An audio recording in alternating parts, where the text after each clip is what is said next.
2015 was a weird year for me. All the games I was excited for ended up disappointing me. It was the games I had no interest in that ended up surprising me. I've reviewed some of these games, so I'll put the links in the description. Number 10. Life is Strange. Whilst I like Life is Strange, and I think it's worth playing because it tackles some very dark subjects well, and they really did stick with me. It definitely has its problems. Some of the puzzles slow the pace right down, and those stealth sections aren't going to win any awards. And I know this might not be a popular opinion, but a lot of female critics really overrated this game based on the fact it has two strong female characters. One of those characters, Chloe, I hated. She's a moany, clingy, selfish bitch, and I've never had a game's final choice be so easy. The fact that the game made me feel that strongly about a character though should be a point in its favour. Speaking of characters, all of the game's characters are strong, with their own interesting personalities, main protagonist Max in particular. Some you'll hate, some you'll love, and that's exactly what the game intends to do. The choices that the game throws you into can be really difficult to make. Luckily you can rewind a few minutes in time to see the short-term consequences of each of the choices, but you have no idea of the long-term consequences. It's a nice way to add a bit of spice to the choice-based interactive story. The very end of episode 2 made me realise this was going to be a very good interactive story. Each episode has a strong ending which made me want to carry on and see where the story was going. Temper your expectations a bit and you'll get very engaged. All round a strong story that features time travel and doesn't turn into an absolute mess. Number 9. Puzzles and Dragons Z.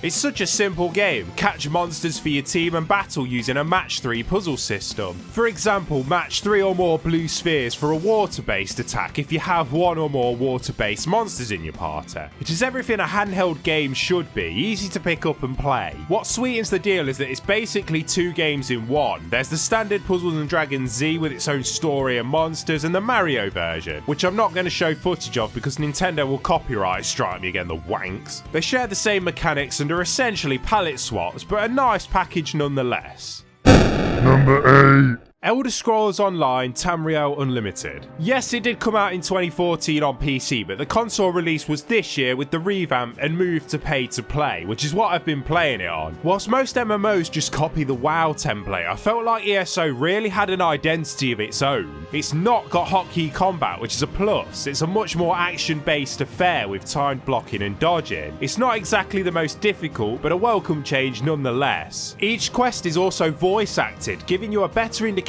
of why you're doing what you're doing, and it adds a lot more immersion into the world for me. It can be very grindy at points, but there's a very strong endgame once you get there, which was lacking in the initial release. The heroic versions of dungeons even have a story reason for you to go back, which I thought was quite neat. Not to mention the insane number of ways you can customize your character, and I always like to see MMOs come to consoles, and Elder Scrolls Online really does suit it. Number 7. Her Story. I know people will say this isn't much of a game, and I see where they're coming from, since you watch a lot more than you actually play. You basically figure out a story by viewing police interviews in a database by searching keywords. For example, if the lady mentions an object or person, you can search it up, and slowly you start to piece together the story. You'll start taking notes and making your own assumptions, and it's great how the game often subverts them. A really cool idea, and it's very cheap. Definitely showcases the power video games have as a storytelling medium. Number 6. Monster Hunter 4. What appears simple on the surface actually has a stupid amount of depth and content. You hunt monsters, that much is evident from the title, but each one has its own personality, if you will. All their attacks vary, the types of environments they patrol in, etc. The same goes for your gameplay style. You have access to a ridiculous amount of weapon types, all handled very differently. The same goes with the armor sets for you to try out, all with their different resistances, so one armor set might be good for one monster but not another. This is where the game puts a massive emphasis on its crafting system. You have to take down monsters to farm materials to craft new weapons and armor. You also need to forage for different flora to help in this as well. A massive game that is just as much addictive as it is challenging. It's a shame it's not on consoles and PC as well, because it suits that more than the handheld format, I think. Number 5. Elite Dangerous Xbox One. Yes, again, a game that came out on PC in 2014, but quite frankly, it was a skeleton of a game back then. Plus, the Xbox One release was this year, which is what I've been playing it on. It's a space flight sim MMO, but you can play single player with a 1-to-1 scale of the Milky Way galaxy. Just let that sink in. I know I've bashed games for having too big a game world with nothing much in, but Elite Dangerous really pulls off the absolutely intimidating size of our galaxy. You can be a trader, pirate, mercenary, smuggler, explorer, or miner, or a mixture of all of them. It's got the complexity where it's warranted. Piloting your ship and other basics are easy to get to grips with, but things like the trade economy really take some studying and clever manipulation if you really want to earn the big bucks. With planet landings coming very soon, the game is only going to get much bigger and more ambitious. It's an amazing game right now, and I can't wait to see what else is in store. Number 4. Pillars of Eternity.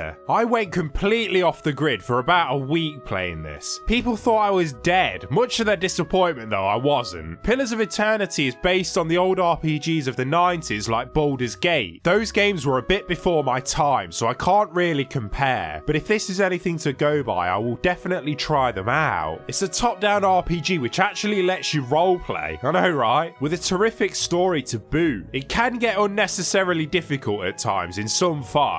The combat is quite standard RPG combat really. You have skills and you have to activate them, but if you don't use the pause feature to plan your attack and queue up your party's moves that are appropriate for the situation, you will get destroyed. It's nice that the game actually makes you think. Even though the combat is pretty standard fare, it's helped by the nice amount of classes in the game. You have your standard classes like Fighter and Rogue, etc, but there's some really unique ones like the Cypher. If you want your money's worth of content, then don't worry, because Pillars of Eternity is massive, but none of it feels superfluous. Each environment feels painstakingly crafted. The writing is superb, it's dark and mature without the characters needing to swear and get their tits out all the time. The Witcher. Number 3. Rainbow Six Siege. Honestly didn't expect to like this, a multiplayer game that actually makes you think and was designed with actual skill and clever thinking in mind, rather than drop players into a tiny map with no cohesion and see how they get on. There's just so many cool moments that will happen in this game that you create yourself. It's hard not to repeat myself from my review, which you can watch down below. While Siege feels light on content, it does what it sets out to do really well. All the guns handle differently, each operative has the uses and tactics change on the fly depending on who's being used. Each map has its own entry points and weaknesses which the enemy team could have locked down. Its moment-to-moment gameplay is just really exciting and tense. It's a breath of fresh air in multiplayer shooter gaming, which has been getting stale since Modern Warfare 2 in my opinion. Number 2.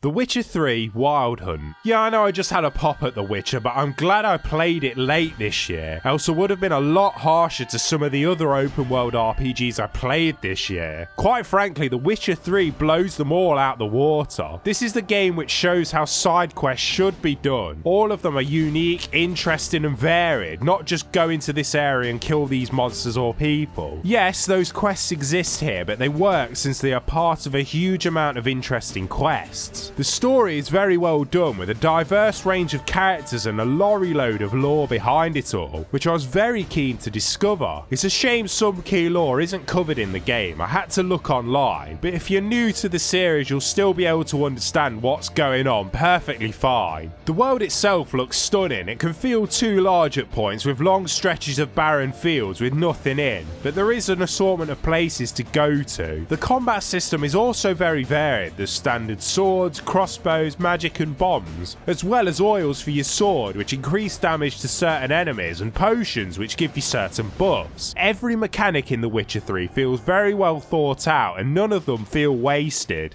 Number 1. Until Dawn. In terms of a game doing exactly what it sets out to do, Until Dawn nails it. It's pretty much an interactive, cheesy slasher horror movie where you are the director. The choices you make actually have an impact. The story is wonderfully acted and written. I see people say it's badly written in places, but have you seen a slasher movie? It's clearly on purpose. Its best strength is that it has no shame in showing its influences in cheesy horror. I played through this in almost one whole sitting. I was that hooked. effect. It's bloody brilliant. You'll feel strongly about certain characters. All of them will have an effect on you. Honestly, it smashes all of David Cage's games and the Telltale games around the chops. It's gone down in price now as well, so do yourself a favour and pick it up. So there we go, some absolute bangers from 2015. Suppose I better go back to reviewing Shy now. Merry Christmas and that.